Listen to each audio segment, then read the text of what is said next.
You know what time it is. What's up, beer people? If you heard it on the hashtag beer time, it's true. It must be true. It's true. It is fact. Please, won't you name one of your beers cart horse? And just do something terrible. Just brew shit beer. Stick your finger in there every now and again. Stir it with a sock. Every show, it feels like my first show. Every show is a new adventure. Did I make sense there? I think I did. I love them all. Hello, everyone, and welcome to another episode of Hashtag Beer Time, where we talk to some of the world's most interesting beer people.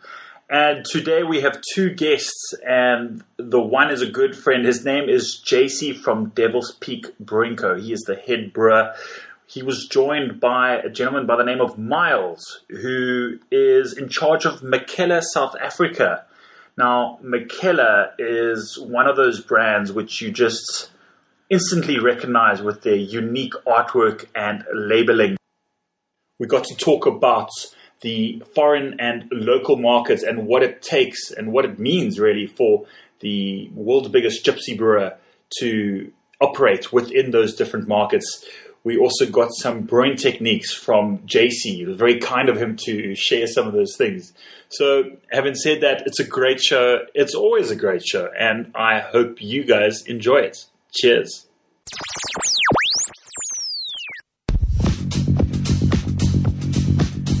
Okie dokie, ladies and gentlemen, welcome. It is Tuesday. It's just a few minutes past 12, and you know what that means. It's time for Hashtag Beer Time on Tuition's Vibe Radio with me, T-Bone Troy. Welcome. Welcome. I've missed you. Have you missed me? I think so. I feel like you have. I've been looking forward to the show for a while now, and we've got a special show. I say that every week. A special show lined up. We've got special friends. I always have special friends. It's hard not to have special friends in the industry. Special meaning good. let's just keep it at that. Let's introduce our guest. We've got an old. Well, he's not old, but he's just an old friend. I mean that as we've known each other for a while now. JC from Devil's Peak, welcome back into the studio. How's it going, Troy? Oh, you sound perfect there on the microphone. And then we've got a new guest, another South African, and his name is Miles. Am I pronouncing that correctly? Yeah, thanks. How's it, Troy? Thanks. Yeah. Thanks for inviting me to join the show. Yeah, really cool to have you. And gents, it's a few minutes past 12, and I hate talking without a beer in front of me. So let's jump straight into it. What beer are we going to have first? JC, do you have? I'd say start with a Peter Pale and Mary. Yeah, let's go for it. Let's just crack it open. So the whole kind of theme for today is, well, it's Mikkeller. And for those of you who don't know, Mikkeller is, I suppose the best way to describe it, it's one of the world's most popular gypsy breweries. And if you don't know what a gypsy brewery is, it's basically a brewing company that doesn't actually own any brewing equipment. They go from brewery to brewery, and they essentially contract brew, or they rent a space in the fermentation tanks. JC, am I correct in saying that? Yeah, pretty much. I think it's come out of a necessity. If someone says they like brewing, they don't want to invest in the capital to set up a brewery, but I'm pretty sure Mikkel could do that now. But I think he prefers this because he makes beer on many different continents, and he kind of shares our notion that beer shouldn't travel, and it's always better made fresh at the place where it's going to be consumed. Let's first cheers before we ask more questions. But cheers, thank you very much. Cheers. But he does, in fact, own a brewery. Okay, that's what I was just going to segue to. Miles, is the gentleman who started this? His name's Mikkel. Is that's correct? Yeah, Mikkel. And I mean, have you met him? What's your relationship with beer? What brings you today into the studio? How are you involved? Yeah, okay. So I'll give you the short version. Basically, I lived in Denmark for 3 years, from '96 until 2000. And when I was in 2000, came back from South Africa to Denmark, worked in a cafe, and I met these two twins They were called like the Bucket Boys. They used to sit out front and drink imported beers in Denmark. Bucket Boys. Bucket Boys. I suppose you could get a big bucket of beer for like 100 rand or something. So one of them was Mikkel and the other one was Jebers. Jebers from Evil Twin. Okay. And Mikkel's from Michaela. So I met them there and we started hanging out together and working at that cafe together. And Pretty cool group to hang out with. Yeah. yeah, back then they were like, I don't know, buying and selling bootleg CDs and stuff. And they moved on to furniture after that. Anyway, we started a beer club at some stage after that, and there was about 15 of us, and we used to meet, I think, one Saturday a month, and everyone would bring a beer, and we'd taste it, and so we had a beer club for quite a long time, and everyone moved on from there, and some of us got normal jobs, and Mikkel carried on being a school teacher, and at some stage he just continued brewing, and now he's in charge still at Michaela, and pretty much all over the world. So that's how I'm good friends with them still.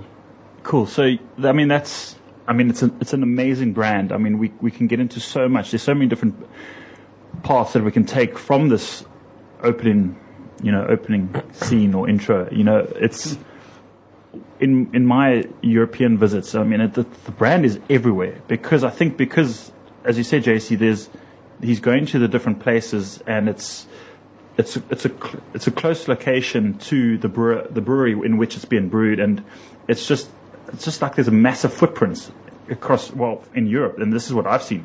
Is that what you saw when you were on your sojourns abroad? Yeah, I mean, you see it in Europe, but you've probably even got a better infiltration into the US. He's now got a brewery in San Diego. He took over from the guys that make Speedway Stout. AleSmith, yeah. So I actually went to AleSmith just before he had taken over. They were busy moving all the equipment out. And he's big in the US. So any American you talk to, you say, we did this beer with Michaela. And then they know. They automatically know what his beers are. He's got great sour beers made in Belgium, which do travel well. So those are the ones that are good. And then he's got a whole host of beers made in the US. I don't think you're going to find a boring beer from Michaela. Just from the website that I've seen, it's just that there's all these. Just never mind the artwork. You mean you're looking at some of the ingredients that he's using and some of the boundaries that he's pushing. Did he make a coffee Luwaki beer? Am I saying it right? Yeah, that's correct. It was. Now you're gonna have to correct me here. It was coffee beans that had been excreted from a Bali or an Indonesian cat. Is that correct? That's called a Kopi Luwak, I think. Yeah, it was actually one of his breakthrough beers for one that got him in the media a lot because it was called the shit beer because it had gone through an animal. And I remember back then I think he told me that he had bought 5 kilograms of coffee beans in London for like a crazy price. Yes. I was like, what the hell are you doing? But in the end, he's suddenly next week, he's on national TV telling people about how he's made this beer and how amazing it is. And from cat poop, essentially. Well, I don't know if it's a cat or a... It's like a mongoose. Like a lemur thing, but obviously lemurs are only in Madagascar. So. Yeah, I know that's... I think it's Haas Coffee just down the road here. They had the Kopi Luwaki coffee, whatever it was, and it was 200 rand a shot. 200 rand for an espresso shot. Yeah. So you kind of just have a sense of how much this beer would have cost to make, and essentially how it stirred up the beer industry and got some attention.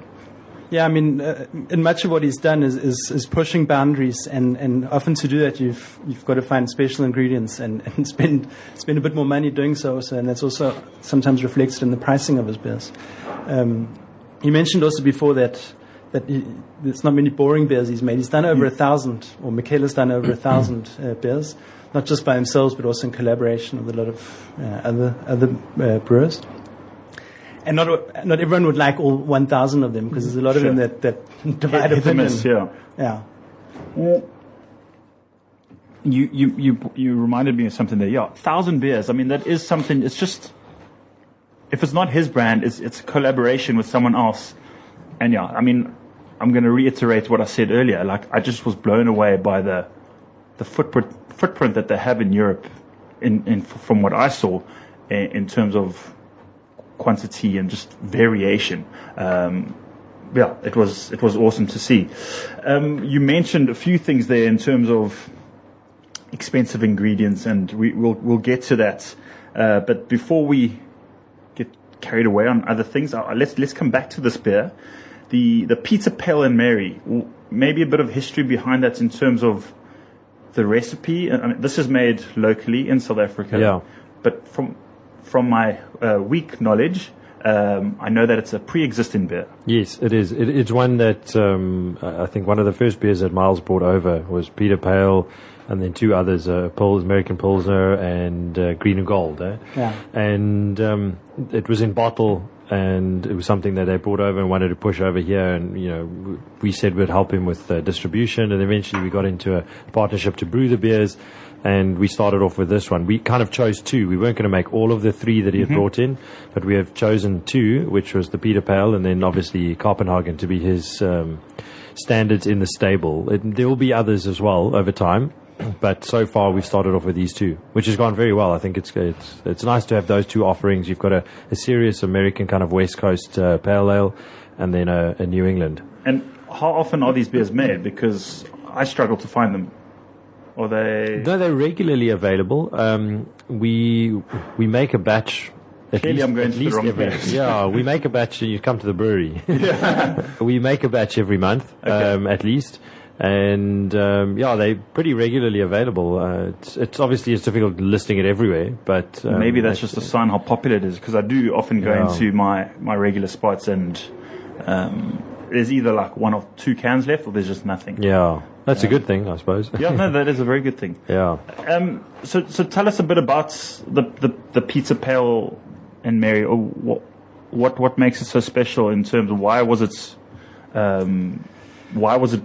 chosen, or what maybe a bit of the story behind it. Yeah. So I mean, when I wanted to import, I can just go rewind a little bit. When I moved back to South Africa 2.5 years ago, Miguel said, "Hey, you're going to sell my beers in South Africa?" I said, "Sure." I don't know anything about that. I know how to drink them, but not much about imports and that. So no, you just get a pallet, put it in your garage, and then just take it from there. Easy. Anyway, I'm a researcher by training, and I find all these impediments that came along the way became a bit of a sport to me to actually get these beers into South Africa, because the end game was to sit where we are today with something new going on, and we don't know what the future's going to bring either. Anyway, we were sitting with a list of maybe 100 beers that we could import. So how do you choose for a South African market? 3, because you have to get permits and analyses and all that. Peter Pale and Mary is I wouldn't call it a flagship beer of Mikkeller, but it's one that they produce regularly, which is important. A lot of the beers they produce 1 or 2 batches of, and they don't produce more. And that was important for import purposes. It's a very popular beer. It's light. That was important for the South African market. It's 4.6%. It's tasty. It's not too hoppy, but it's fresh. And it's a popular Mikkeller beer. It's done very well other places too. For example, in South Korea, it's their best-selling beer. So, is it? I mean, South Africa, the Devil's Peak make it. So, is it made elsewhere in the world? It's different breweries. 1 or 2 or 3 or 4 different. So the Peter Pale and Mary is made at De Prof in Belgium. If it's not brewed here, these cans we're drinking here are for the South African market only brewed here by JC at Devil's Peak. That's you. That's me. That's you. Okay, now I just find that interesting. Like bringing an international beer to South Africa. I find that very interesting because I wonder why it's not happening more or less. But I'm wondering why it's not happening more because the South African market, we're at a level now where the beers are starting to go from a good level to a great level. I believe that. I think that there's a lot of breweries that are picking their socks up and making world-class beers. So I want to know, again, from you, Miles, what your thought process was in terms of, bringing bringing an overseas beer into a South African market, like, how do you deal with that? So, I mean, it's like you said, it's not just a question of buying a pallet of beer and just being like, cool, let's see if this sells. I mean, were there any obstacles or hurdles that you faced besides red tape? There's a lot of red tape, and I mean, I was it was blissful ignorance, I think. I just thought, I didn't have much to lose. Maybe I lost a little bit of money. I could lose a little bit of money, but it wasn't a lot of money because it wasn't the main, a big business I was setting up. I think my considerations were that it should be fun. It should lead to something new. And also it shouldn't, I've got great respect for the South African craft beer scene, and there's a lot going on. There's a lot of good beers out there. And some people said to me, well, why do we need to bring international beers into South Africa? And I think, well, if you've got beers that you can bring in that will challenge beer drinkers here and broaden their horizons, then let's do it. And that was my plan with Michela. Initially, I would like to have brought in a lot of more of the special beers too, like the big stouts and the Spontan series and all that. The red tape is an absolute nightmare, and then you deal with exchange rates fluctuations. Yeah, I know that. So working with Devil's Peak has been a godsend. No, I can imagine. Okay, cool. No, it's been a good few months. How long have you guys been in the country now? About almost a year. Yeah, I think I landed the first pallet import January last year, so January 17. And then we did Copenhagen collab in July. Mm-hmm. And then the Peter, Pale and Mary and Copenhagen started coming out in December. Yeah. Kind of, I think, we had it for Festival of Beer already. So it would have just been launched. I think it pretty much the South African version launched then. Yeah. I don't suppose there's any more in the can. There is. I think I should just add also that Michela, being a gypsy brewer, they do own a brewery now in San Diego, and they're also acquiring another place in the States. And they have the brew pub. They have the brew pub at Warpix. Yeah. They don't just do stuff like this lightly. I'm saying like letting someone else brew recipes under license. So the process to do that was an interesting one, and I think, it speaks of JC's capability and the brewery and the quality that comes out of the brewery. My persistence.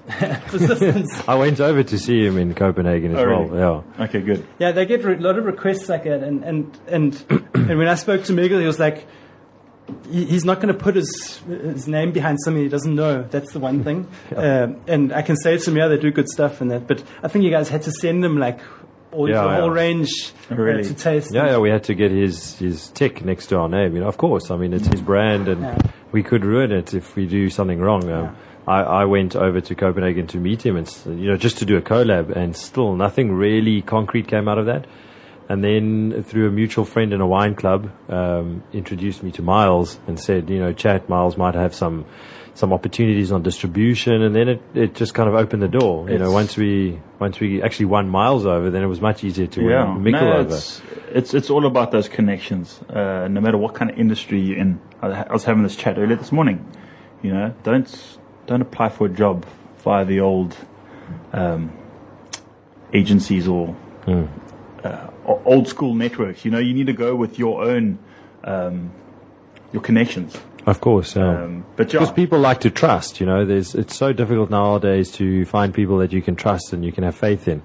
There's so much going on in the world that's just absolute rubbish, and you want those connections. You'll often employ someone at a company that you've got a reference through a friend. You always go back to that friend and say, "No, you gave me someone crap." But but besides that, I think it's just those the trust and having faith in something. So it is difficult, but it's so far so good. And that's why on hashtag Beer Time, we only speak the truth. We only speak good things. I think it's a good place to take a little bit of a music break. So we will finish off this delicious Peter, Pale and Mary. Thank you very much. We will see you guys in 5 minutes. Let's play a cool little song here. Here we go. Cool. See you guys in a bit. Ciao, ciao. Okie dokie, welcome back. Did you enjoy that? 30 Seconds to Mars. And we are nowhere near Mars, but we're in the Two Oceans Vibe studio. It's hashtag beer time. We've got JC from Devil's Peak and Miles from Mikkeller. Well, it's Mikkeller, South Africa. That's the correct name. I know it's easy to find on Instagram. Let's turn Santa music off.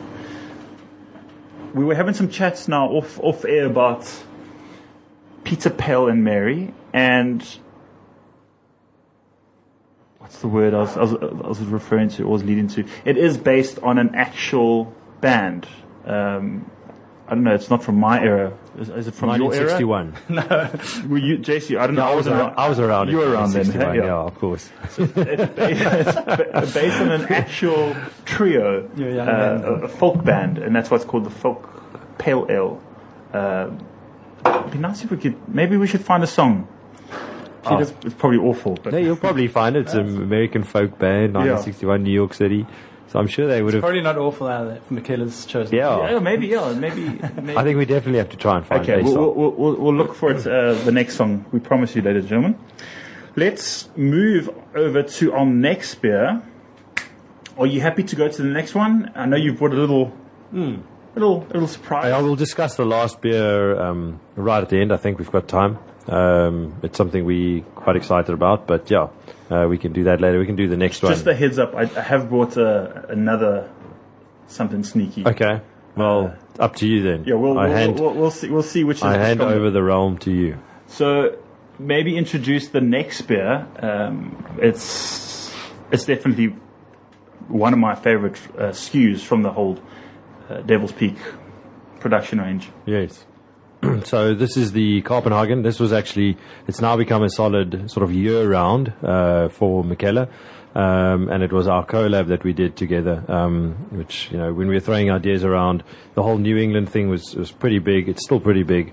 And we thought, let's go for a New England IPA, but using South African hops. So it's not only South African hops, it's not exclusively South African hops, but it's got some of the favorite South African hops that give you that character. And they seem to work really well on a New England. And then I think this beer won best hoppy beer at the Festival of Beer last year, which was quite nice. It was quite good to give Mikkel that recognition as well, and help him with the South African market. It's we came together and had some different opinions on it, but eventually it came out to be a really nice beer. I think classic design from what's his name? Keith. Yeah, we must talk about Keith.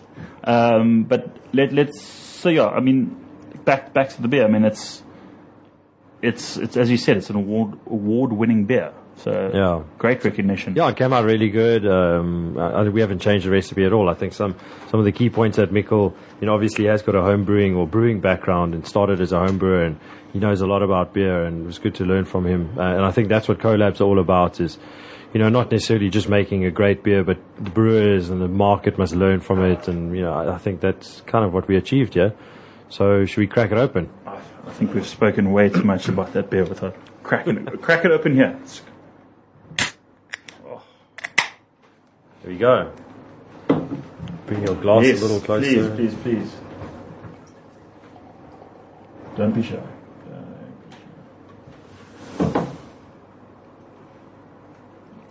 Do you mind if I pick your brain in terms of your malt grain, Your malt bill. Malt bill? What kind of percentages you used? Was it a very simple? I mean, go ahead. It's not the most simple. The reason I ask, because I attempted to make a New England IPA on the weekend. Yeah. And I went for a very simple base. I actually mixed 2 base grains, and then that was pretty much it. So I added some oats and some a little bit of wheat malt, but that was it. Yeah, so you do want to get your protein levels up. So oats is good. Oats is really kind of crucial for New England style. This one's got Pilsner malt in it, oats, a little bit of rye malt as well, which is very high in protein. It makes for a very difficult lauter, but that's fine. It comes out to be a good beer. Just explain And to then the some people. wheat. Explain to the people. Listen, why is it difficult to lauter? All the high protein content, kind it of sticky or- sticky, and and the beta glucans and those kinds of things, especially in the oats and the rye. So it kind of, you get a slight stuck mash, not too stuck, nothing you can't fix, but it does make it a little bit more sticky. If you keep the temperatures up, it helps for the liquidity of it, so you can get it through. And we tend to, when we do these beers, because this one's 6%, and it's got quite a lot of unfermentables that are as a result of what we're using. We tend to actually split our mash into two. So if we've got a grist amount, we'll split it in two, and we'll do two small lauters as opposed to one big, very difficult lauter. So it's something we've kind of learnt over the years.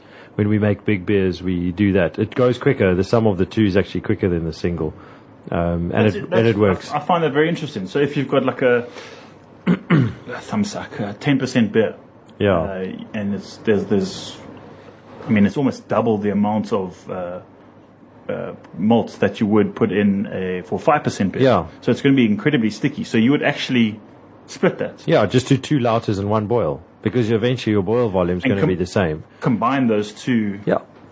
Afterwards. Okay. Yeah, so you're going to get a 10% wort from the one and a 10% wort from the other, but you're going to have half the volume. Just combine it and you make you make something we've done. We've even, when we do a stout at 12%, we actually do 4 lauters and then one boil. It just makes it go so much quicker. As opposed to trying to struggle through. Be there at 12 o'clock at night. Yeah, and with a stuck mash. Swearing with the paddle. Once it's stuck, there's not much you can do. So rather just decide from the get-go that you're not going to go and aim for that. Yeah, there's from my experience, there's nothing worse than watching the liquid trickle out of your mash. I've seen that before. You try and push straws and whatever things through there, and you eventually just crack open a beer and wait. And just let it be. Exactly. Cool. So, I'm going to try and describe this to the people at home, but it's very hazy. This is one of a few beers where you actually allow for the beer to be hazy. The haze craze. Unfortunately, there are some beers out still on the South African market that are hazy, but they really shouldn't be hazy. I think the few that come to mind are your Weiss beers, your blondes, and your hoppy, dry hopped IPAs or New England IPAs. That's a handful. Anything else that maybe can be cloudy? Depends if you want to make something cloudy. I'm not going to stop you from making a cloudy lager. It's not going to be very good. But just generally, when you see like a cloudy amber ale or a cloudy, even a porter for that matter. Well, cloudy porter looks like mud, so that's a problem. Yeah, and it's just that maybe a few shortcuts were taken in the brewing process, but it's not gonna. Doesn't put you on high hopes for the beer. But let's talk about this beer, and it's all about the aroma, right? Yeah, that's the way that you make it, and the way you're going to get that aroma is quite important as to creating the haze as well. Because we've made this beer with previous versions, and not this exact beer, but this style, the New England IPA. The first one we made, we didn't have the correct yeast. And it came out really cool, but it settled out. And then you get the guys that are adding flour in, cake flour. It works to get the haze, but it's going to settle out, and it gives you an astringency. Okay. Two questions there, and this is for my own benefit. So for the people listening, I apologize.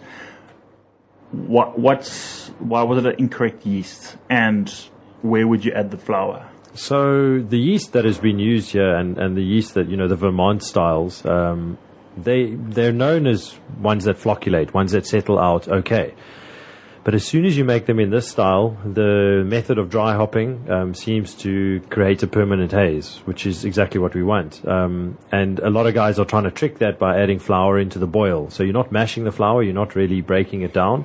and flour is obviously wheat. So you're adding wheat into the boil, which is giving you the haze, but it's giving you other byproducts as well, which is not really desired. We tried it once on a trial batch, and it came out okay. It gave the haze, but we didn't have the right yeast at that stage. So now we've managed to ship the yeast in, and we propagate it at a lab in Cape Town. And it's key to making the beer because it gives it that fullness, the fruitiness.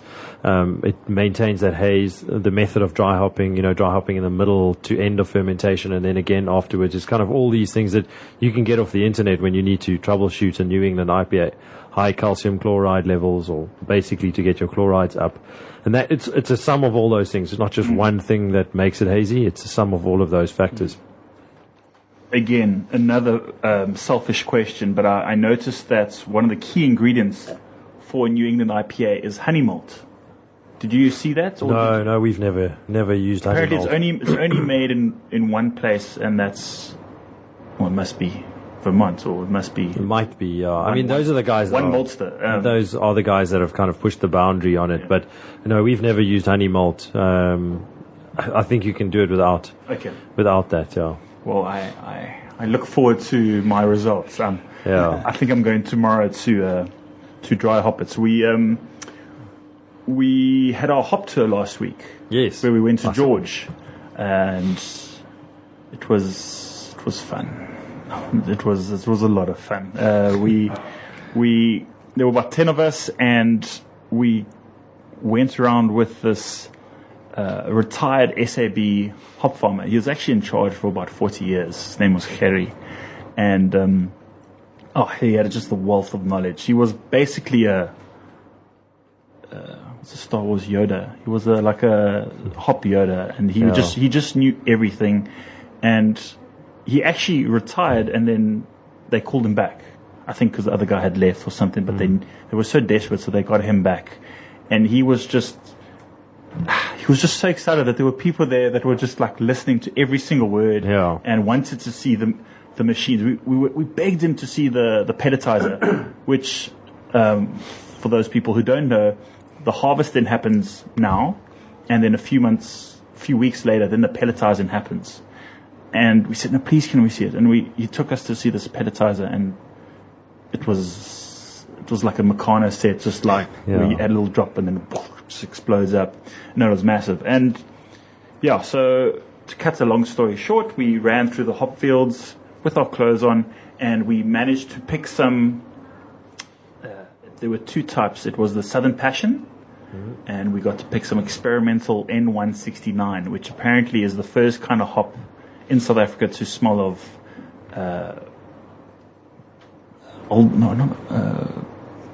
I'm getting my fruits mixed up now. Some type of berry. I'll come back to you on that one. But anyway, we managed to get all this wet hop, and then we just added into our boil on Saturday for our homebrew. So I'm very excited. You did it here, or you did it over there?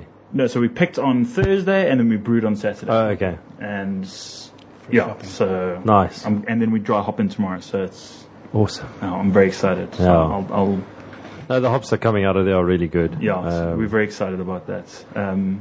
Quick shout out to everyone who joined me. It was a fun tour, and we'll hopefully we'll be back next year. Where was I? Back to this beer.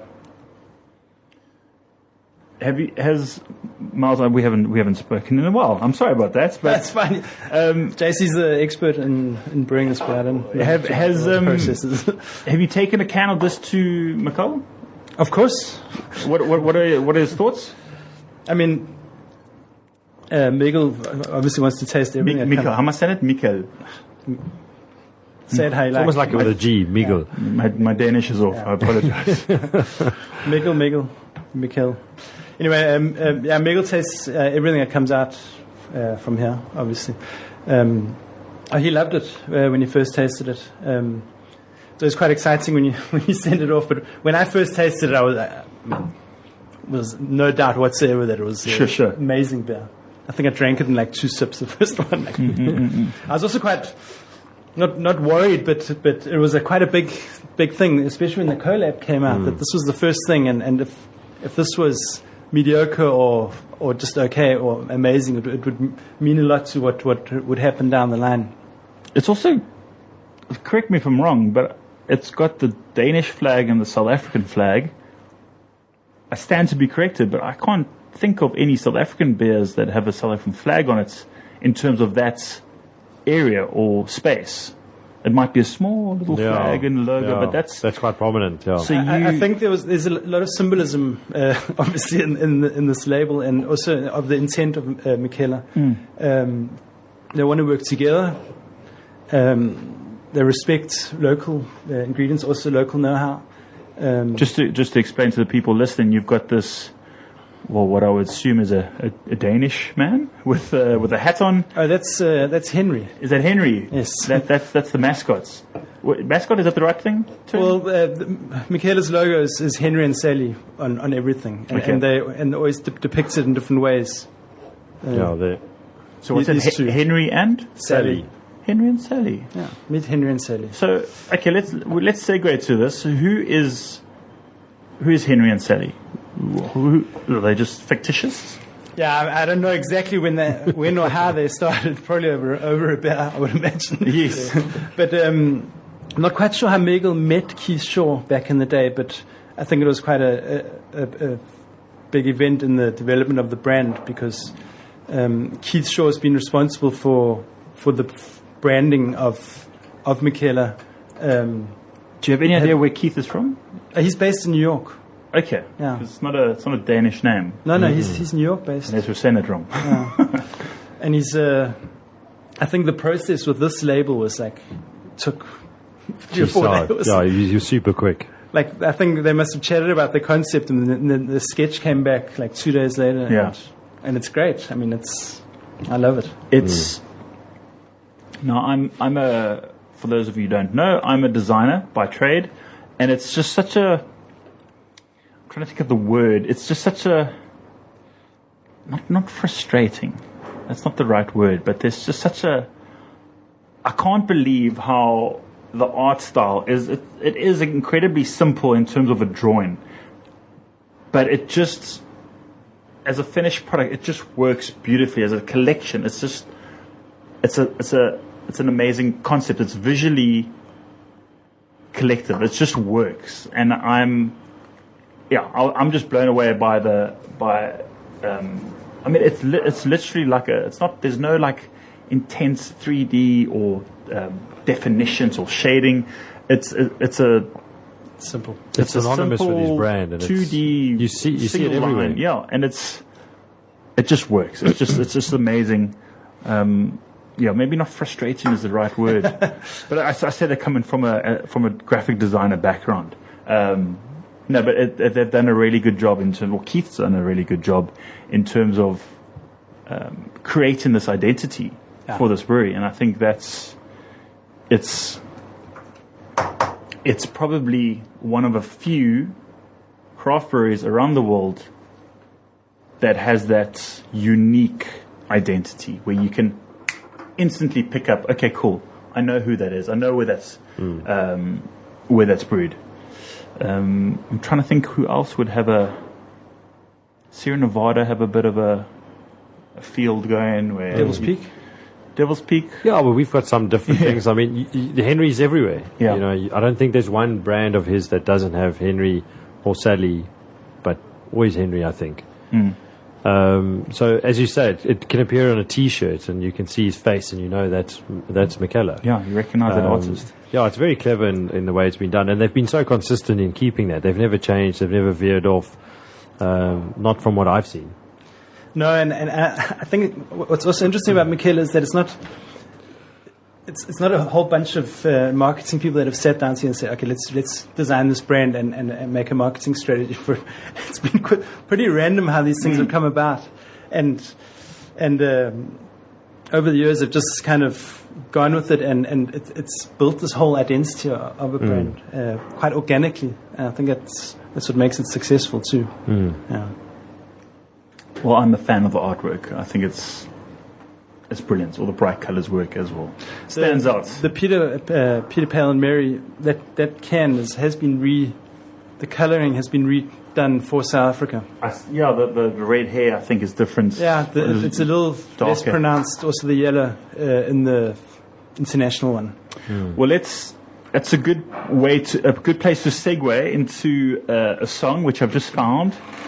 It's called Early Morning Rain, and it's by Peter, Paul, and Mary. So we'll give it a listen. I have no idea what to expect, but we'll see you guys in a bit. Okie dokie. That was Peter, Paul, and Mary from 1966. Bringing back the classics here on Tertians Vibe Radio. It's hashtag beer time with me, T-Bone Troy. Why did we play that song? Because the beer is called Peter, Paul, and Mary from Mikkeller. We just finished the Copenhagen, a play on Cape Town and Copenhagen. Well done. I had to think of my geography there quick. Cool, man. And that's, as I said, that's an award-winning beer, and it's selling quickly in the shops that I'm going to. Yeah, it is going really quick. Yeah. And you said there is plans ahead, maybe some new styles. Yeah, I mean, we haven't spoken about it just yet, but the idea is always to bring out something. We might do a seasonal or a one-off. We also looking, obviously we've got the Afrofunk area, so we're looking at maybe doing something in there, maybe some soured wild beer, because you're not going to feed your cat some coffee beans and see what happens. Who knows? You know, I don't have any cats, but I'm sure my dog will be part of the game. But yeah, so, for me, some of his best beers are the Spontaan series that he comes out and would love to do something similar. They're being made at a really good Belgian brewery, so they've got years or decades of experience. So it'll be quite a learning curve for us, but I'd love to do something in that line. Awesome. Let's move on to our next beer, and it's a surprise. Is it a first on hashtag beer time, or break the ice here? It's currently not released.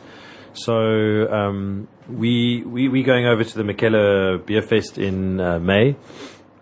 It's the 10th, 11th, 12th of May. And it's basically a festival you get invited to, and it's the weekend where a whole lot of brewers are there presenting beers. And we have to present 8 beers. So being from South Africa, and the only African brewery, I think, to have ever been invited, or, I think pretty much. We going with an entire series called the African Series. I initially thought we should call it the United States of Africa, but I don't know if that's being used. But we're taking 8 African-inspired beers. So, awesome. I'll tell you a little bit more about this one. This is a 5% milk stout that has been brewed with geisha coffee. It's Ethiopian coffee from the town of Geisha, or Gesha, if you want to. It's good. Both pronunciations are correct. And it's a lot of coffee. It's a very expensive coffee. It's the one that seems to, at this point, it's quite trendy and seems to win a lot of barista awards. Often the guys winning them are using the Geisha coffee. So we brewed it with 50 kilograms of Geisha coffee. Sure. We'll see. It's you taste it. It's got a lot of coffee. We're not trying to make it subtle. We're really trying to showcase the coffee. Because if you want to make it subtle, we could have used any real good coffee. But we wanted to showcase the Geisha expression, which is fruity, a little bit spicy. It's got a little bit more of it's got a bit of a funk to it as well, which I like. And it seems to work really well. Okay, there are a handful of things that are just popping up in my brain that I need to ask. Okay, firstly, this is one of the main reasons why I have this show.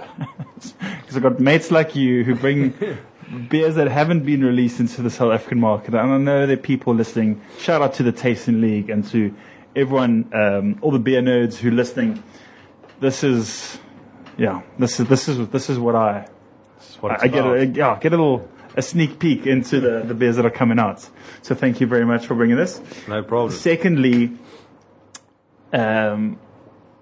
let's talk about the beer. Then I do want to segue to African beers. But secondly, 50 kilos of coffee. Just remind me again, how big was the batch? It was a 6,500 litre batch. Okay. And how did you add the coffee? Were they beans? Were they crushed? Were they cold soaked? Yeah. So we happen to have one of our partners. His brother is a coffee roaster, Legado. So we got it through him. and he imported it from Ethiopia. There's a guy that owns a lot in this geisha area, and he roasted it for us. We've done one before. We've done the Imperial Cafe or the Cafe Racer with Fierce, and there was just used. I think they were used a Kenyan coffee. And we roasted it quite lightly. So this time we kind of went a little bit more heavy roast because it works better with a stout. I personally feel. Otherwise, it makes a lovely coffee when you roast it lightly, very fruity, but it doesn't give those good roasty characters. It's kind of can be a little bit more woody. So we roasted it a little bit more, and then he ground it up for us. Not too fine. Obviously, it becomes a bit of a pain to work with. And then, we kind of make a little coffee from it. Well, quite a big coffee. We make about 60 liters of coffee, and then we mix it into the beer. And there you go. I just reminded me of a certain type of coffee. I don't know if you know this, but if you could let us know. Is this do you know what type of bean it is? Because I know that there's an area in Ethiopia. I think it's called. There are probably some baristas out there or coffee people who are going to massacre me, but it's like a Yoga Chef. Yeah, Yoga Chef is type of bean where they let the berry actually. They don't remove the berry pulp from the bean. They actually leave it on to dry, and it creates a bit of a sweet. Yeah, so that's actually what they're doing now. Is called this like black honey. Okay. So that's the coffee that's coming from that, where they letting it dry on it. It absorbs some of the bean, or the flesh, flesh around the bean, and that's just black honey. Yoga Chef is also Ethiopian. Commonly described as like the Earl Greys of coffees. It's very delicate, a little bit floral. And that's just the variety of coffee as far as I know. I'm also not a barista, but from what I've gotten the information from Lagado, that's kind of where it is. But the black honey can be any coffee. It can be Kenyan, Yoga Chef, whatever. Enough chit-chat. Enough chit-chat. Let's crack this open. First on Hashtag Beer Time. I'm very excited. You've obviously tried it. No, I've never tried. JC, will this be available in South Africa after the festival? Yes, it will be. Some of it will be available in South Africa, but we obviously taking it to the festival, and we'll release some here as well. Sorry, I keep going back. I haven't poured it, but I keep going back to smelling because I'm getting new smells every time. It's like a tobacco almost coffee. Yeah, it's very strong. Chocolates. It's got a lot of those like spicy notes. Even when I just smelled the coffee on its own, it's like very spicy.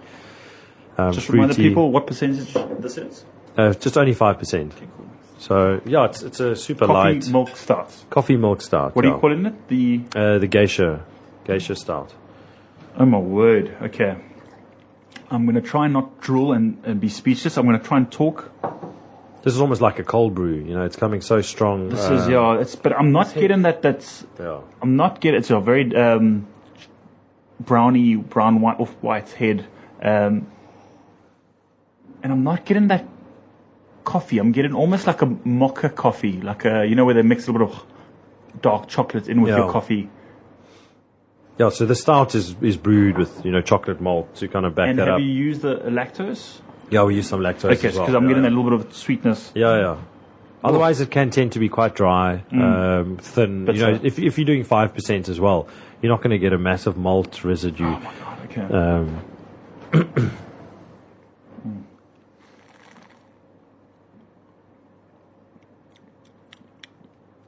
Oh my word!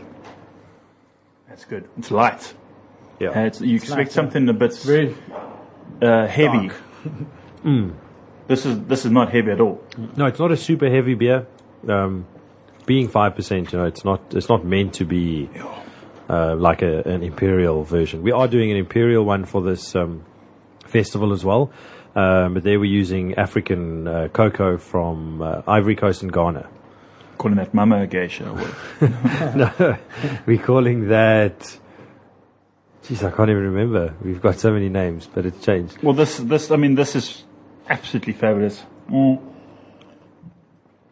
Let's talk a bit about the festival that you're going. Your decision to take African-inspired beers, because on the show we've asked a few guests what are your top South African beers at the moment? What do you think are the top South African beers? And well done, most of the time it's the Devil's Peak Blockhouse, the IPA.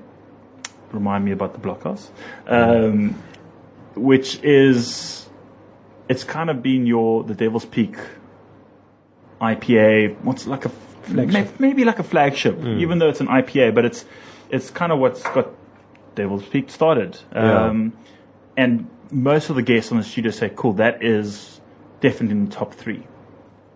I then switch it around and I say to them, okay, great, what are the top 3 beers that you would take overseas and introduce to a foreigner?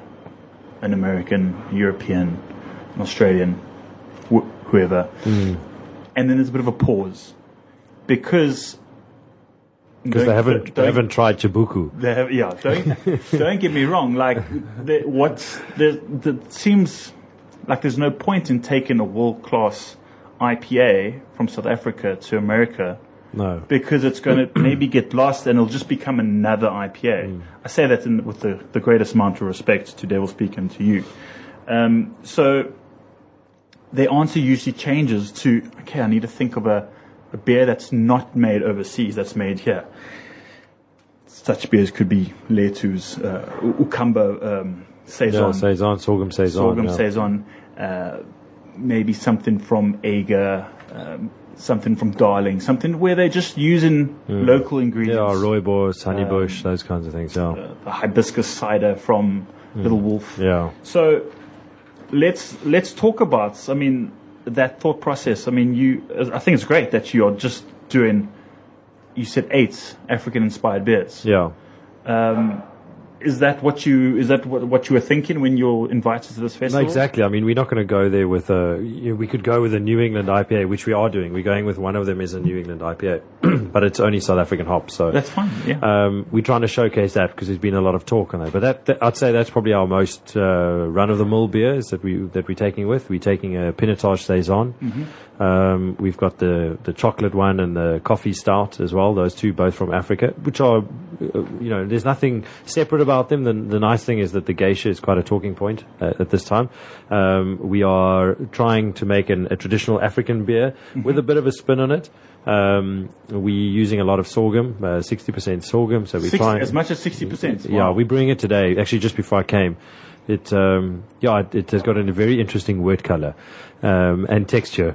And smell, but it's good. It's very, we tasted a couple of Chibukus and it's coming there. We might change it a little bit to give it something a little bit more interesting because I don't know how much Chibuku I could personally drink. No, I made a 100% batch in my bathtub a few years ago and I swore I'd never made it. No, it's got some challenges in the brew house and on the taste profile. Yeah. Then we've got a honey saison, which we've done before, but we also going to infuse this one with some fynbos.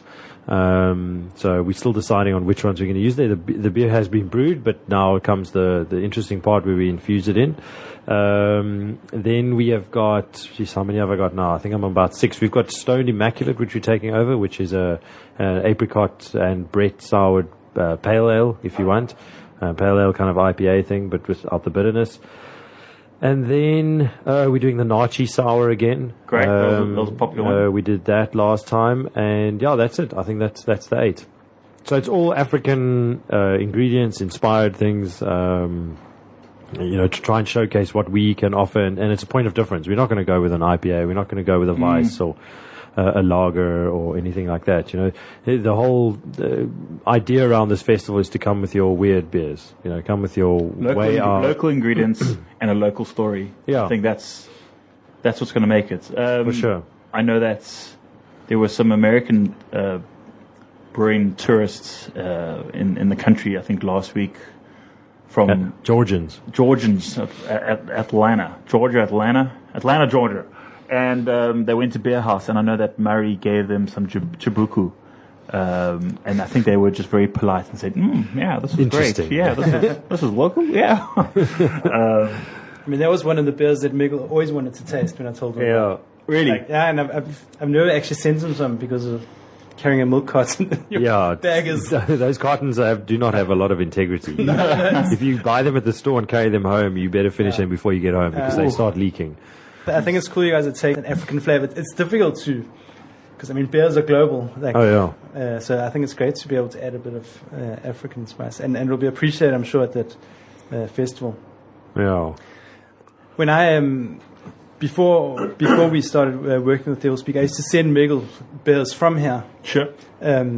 With people going back and whatever. Yeah. And I used to also have to like say, okay, well, what beers do you send to someone like him to taste?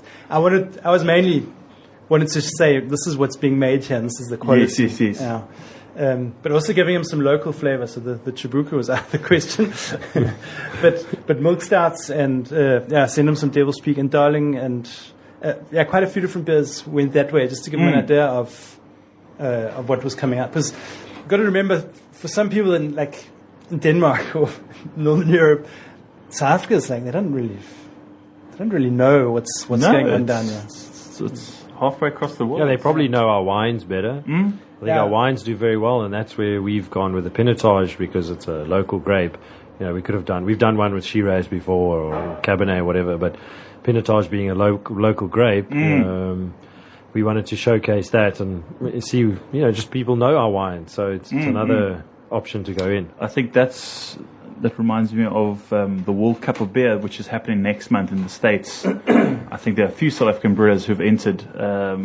Mad Giant have entered their barrel-aged porter. And when we had him on the show, on my podcast a few weeks ago, I said, why are you not sending the whiskey barrel porter, but instead I think it was a Cab Sav barrel porter, and it was exactly that. Everyone's going to be used to a whiskey barrel porter, so just send something a little bit different, something local. Before I forget, the Blockhouse Challenge. It's a cycle by. Look at me! I'm showing my ignorance. Mountain bike. Meander. Yeah. It's not a single speed, hey? You can try it on a single speed if you can go up to a mountain. So it's a off-road mountain bike ride that goes to the Blockhouse on Devil's Peak. Yes.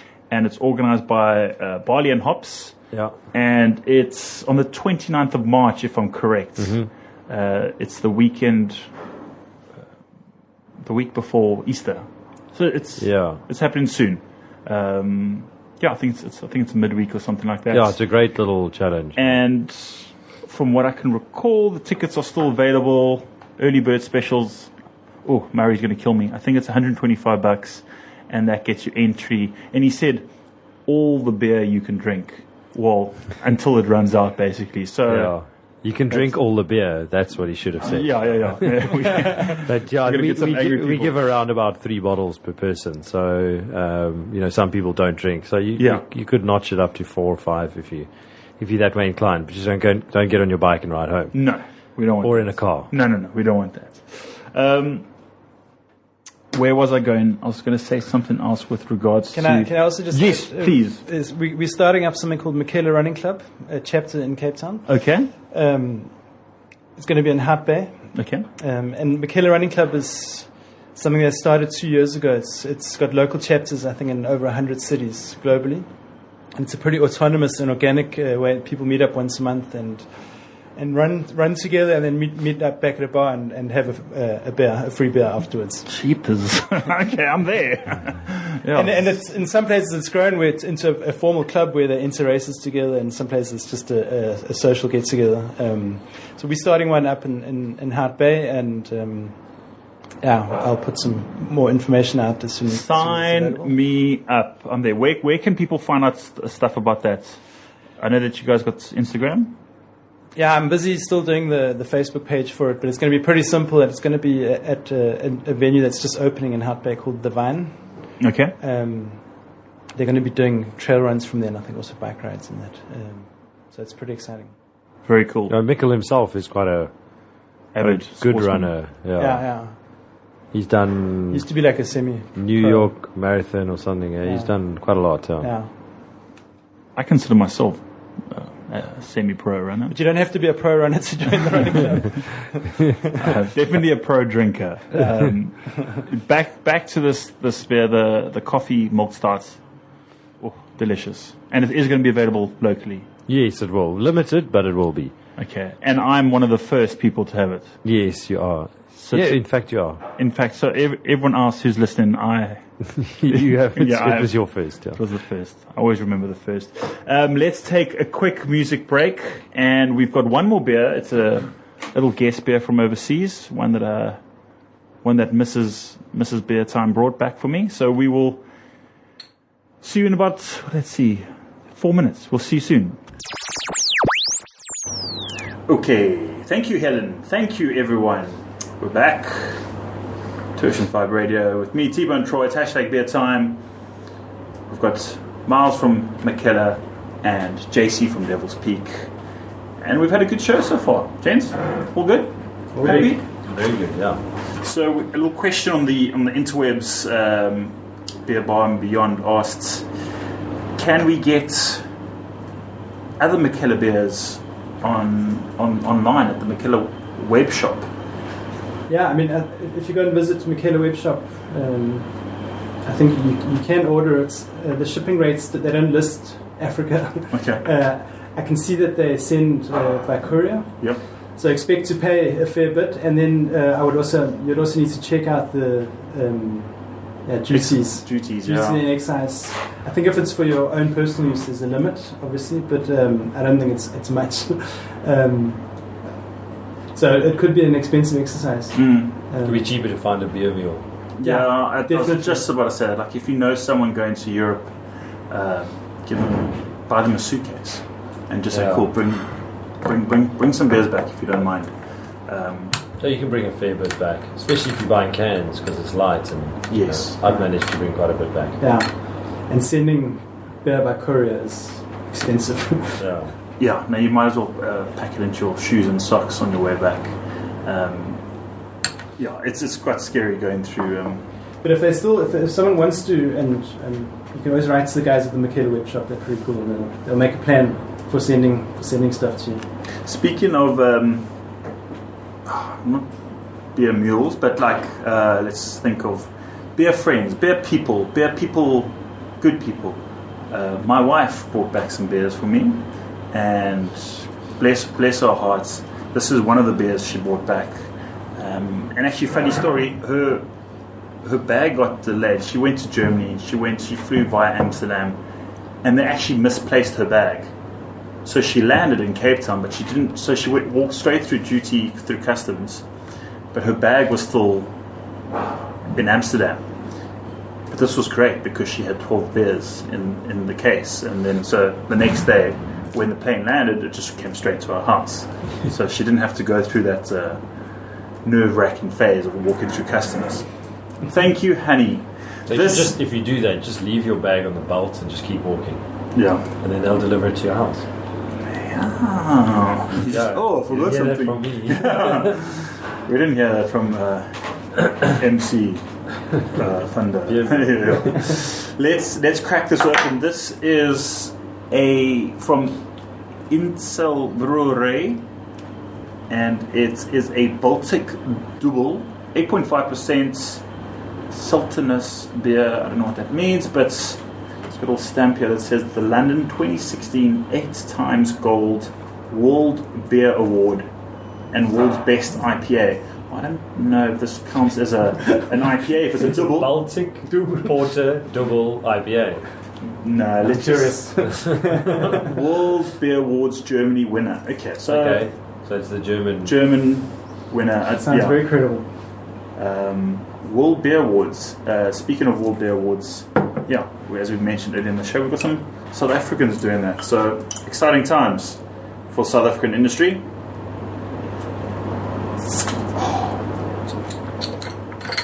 Ooh, that's good. Smell good. Yeah. Let me get two glasses there. Just, Is it okay? yeah. Thanks. Don't want you guys too much.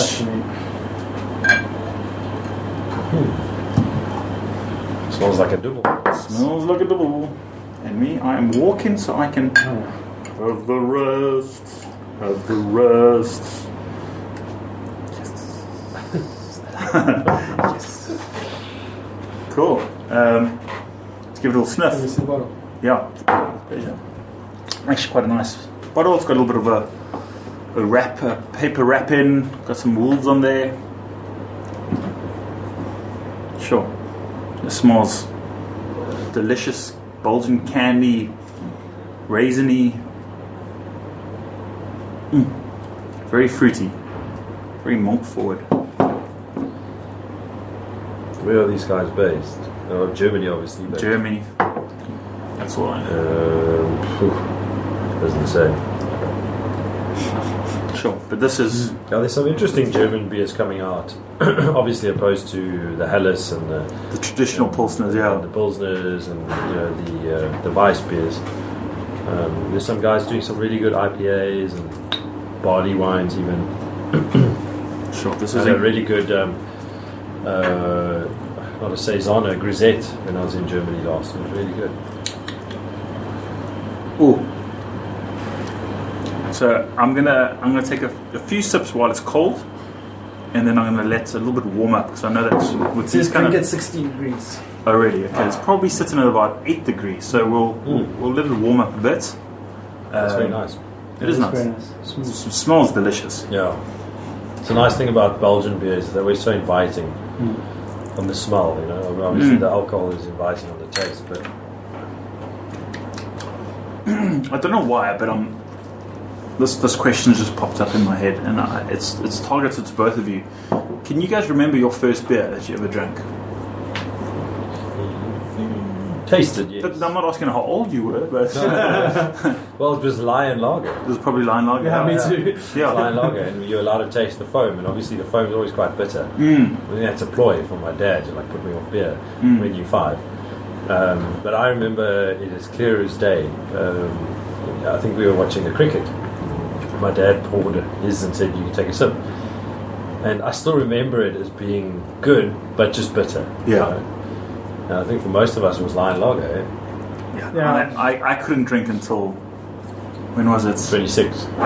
No, yeah, you joke, but I hated beer growing up in school. I had to have the fizz pops, the grape brutal fruit. Alco Pop. Yeah. And then I remember my first year in London when I did a gap year, and you know the first thing we did when I got to the school that I was teaching at, the teachers were, "Oh, let's just go down the road for a cheeky point." So I was like, "Cool," and you know this is a guy fresh out of school, was not really used to beer, and they poured something from this putty tap that I wasn't sure what it was, and I had one, and then he said, "Would you like another?" And I said. So I stupidly said yes, and then that was me. I was tickets. I don't remember much, so they must have had a good laugh. But yeah, and then it literally, I've been involved in craft beer now since 2010, so the last 8 years. So it really has been. You say 26, like I must have been 27, 28 when I really started appreciating craft beer or knowing that there was something more than just lager. And your first, your first light bulb beer? You know, when it's like, okay, this is cool, I like Hey, beer. that's my line. Wait a minute. I'm turning things around. Wait a minute. I used to use that line. Well, what is your first light bulb beer? I'd have to say, obviously I started at Devil's Peak and we'd had craft beers. We started making the IPA. And it's not like you could get a lot of IPAs into the style that we were making in South Africa. You could get more, but they were slightly more the English style. And I remember someone had brought back a Kleine the Elder. And I think it was 2 weeks old because they put the bottling date on. And that was for me like, geez, this is really what I want to make an IPA like. And it's still, for me, I rate as one of the best West Coast style IPAs. I mean, there's been many other... It's quite a high level to start on. For someone to bring you. It is. For the people who don't know, Pliny the Elder is kind of regarded as the godfather of IPAs, or what you should aim towards. But that really switched on for me. You know, we were making this one, and we had some other options and versions, and some that people had brought over. You know, Rogue and stuff that maybe been cooked in a container, and people thought these were IPAs. And then I got this fresh, you know, really hoppy, intense, balanced IPA, and I was like, wow, you know, this is, before I die, I've got to make this. Yeah. You know, so I'm still trying. You know, I'm still. Well, I think you can give yourself some credit. Yeah, but it's specific. Yeah. It's very specific. Miles, your light bulb moment, and I think- remember where that was from when I interviewed Randy Mosher. Randy Mosher, and I asked him when was his light bulb moment or beer. But anyway, Miles, your light bulb beer. I think when we used to have our beer club with Miguel and them in 2001, and I think we drank all kinds of dark Belgian beers, and it was great. And that. But I think when I tasted a Sierra Nevada IPA, also it was a moment of enlightenment. Yeah. I really hadn't tasted anything like that, and And now it's kind of middle of the road as far as pale ales go. yeah, I mean it was a breakthrough. At that stage, it was revolutionary. But about a couple of years ago, I was at one of at Michaela's brew pub called War Pigs, and I had a freshly made IPA. I can't remember what it was called. It was like straight out, and I was like, whoa, this is how we should be drinking freshly IPAs. Yeah. So fresh, and the moment you even take it from the brewery to the shop. You take it from the bright beer tank to the bottling line, it changes. Yeah, exactly. I mean, for us, it's like a privilege when we taste something out of tank, and it's all the hops going on, and you know, processes change that. Things that we do to get You pour yourself big samples, don't you? Oh yeah, I shower in it. Yeah. But Gives it its dank note. Yeah. of course, it gives me that je ne sais quoi. Things change, and in order to maintain shelf life, you know, we don't have a cold chain in South Africa, and we don't have processes that retailers respect beer as much as, you know, they should. They're respecting the beer the same as they do for mass market brands, which is it's not ideal. But the beer changes. There's not much you can do about that, but you know, it's something you've got to contend with and live with. Yeah. I think my light bulb moment or light bulb beer, and I say this as humbly as possible, but it was my first homebrewed beer. And I mean, You made some good beers, though. I made some good beers, but the first homebrewed beer was, I mean, I started making beer with Mr. Hilton Brown. I made beer in his bathtub, you know, just because he said, it's going to cost us like R3 for a beer, and I was like, hell yeah, let's do that. And when we cracked open that first beer, it was we got some old Brewers and Union bottles, we cleaned them out, and we after 2-3 weeks we cracked it open, and I just couldn't believe that I had made a beer, but not just this beer had like maltiness, and like it was a little bit of hops, and I was like, what is this? I mean, I actually still have an old number one. We're talking 7 years ago. I don't think I should open it, but if I had to try it now, it would probably be bang average. But that was just kind of the catalyst for me, where I was just like, I can't believe I made this. Yeah, never mind science or chemical processes. I made this, you know. So that was kind of the light bulb moment for me. And yeah, jeepers, can you believe it? Seven, almost 8 years later, and you and I got our own beer club. So one day, I'll be on a radio show, and I'll say, "Oh no, I was on a beer club with Jesse."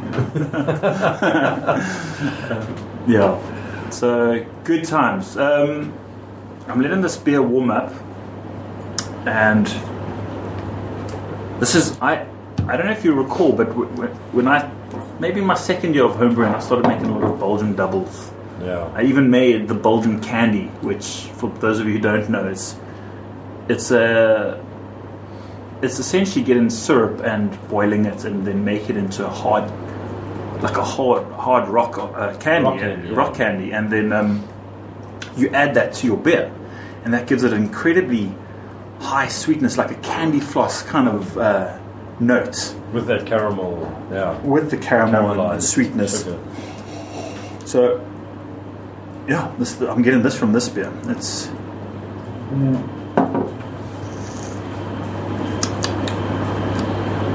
definitely deserves that gold medal.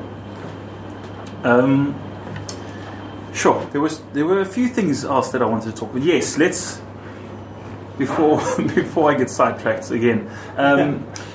The Fools and Fans Festival, which is happening on the 7th of April.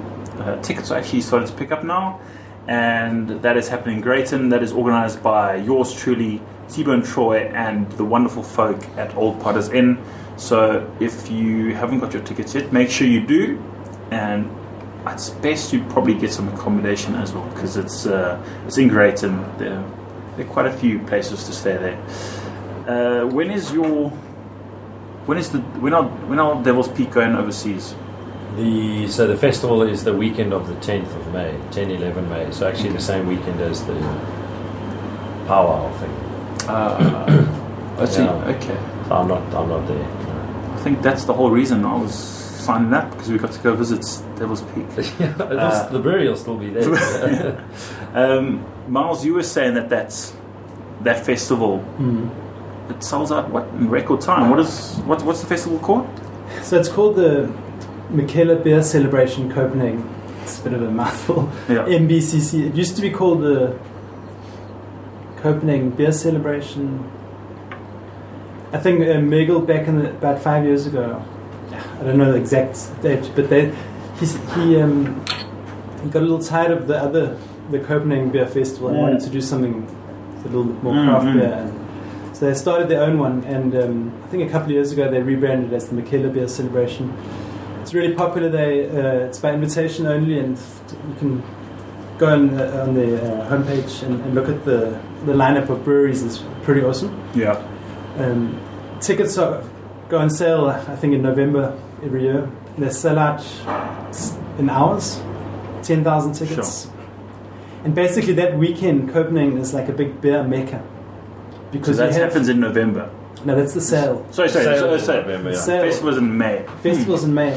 So basically what happens is they rent a big facility, a big place, and they have the festival there, but you've got all these breweries and brewers in town, so they take over people that they've invited. So you know it's okay. So Jesse, you must let me know if you need someone to carry the bag. a beer meal. Someone to carry your bags. But that sounds. Are you going, Miles? Yeah, I've got a ticket. I'm just working on getting a flight now. Okay, no, well, good. So hopefully I'm going. JC, good luck to Devil's Peak for that. Cool. I hope. I'm sure you'll make us proud. Lift the South African beer category with the African traditional beer. Yeah, and just that'll be cool. It's something that I've always wanted to. I still want to do. I want to. The kind of end goal for why I'm doing this is, I want South Africa to become the beer destination, top world beer destination. You've got your Germany, you've got your Ireland, America, but you know what? Why not South Africa? It was encouraging to have the group from Atlanta, and we asked them why did they choose South Africa, and they said, why not? We've heard some good things, we heard some good beers coming out here. It is encouraging to see a group of 37 Americans come to South Africa to taste beer. Yeah. Let's hope there were some good reports and some bad, but I suppose that's everywhere. You can go to America and have bad beer. Exactly. Everywhere. Gents, I think we are approaching the end of the show. We've had 1, 2, 3, 4 fabulous beers. Well done. Thank you, JC, for making some great Mikkeller beers at your facility. Please keep it up, and please, let us know if there are any more new beers that you need to be sampled. I'm sure we can find a few. Anytime. A few beer if you fans. Come to the brewery, I'll sample something. And I'm hopefully get a beer shower, not with you, but after you or something. Mr. Miles, absolutely pleasure having you on the show. Thank you very much. No problem. Great having you in the studio. Thank you. Thanks very much. Let us know if there's anything we can do at hashtag beer time. Any last requests to the people listening? We've literally got hundreds of thousands of people listening right now. Requests as in? Just anything that you want the audience to do. I don't know what they generally do, so maybe just drink more beer. Drink more beer. Yeah. Drink more good beer. Yeah. Drink less crappy beer. More good beer. Correct. Cool, ladies and gentlemen. Thank you very much. It's been a good show. Thank you for tuning in.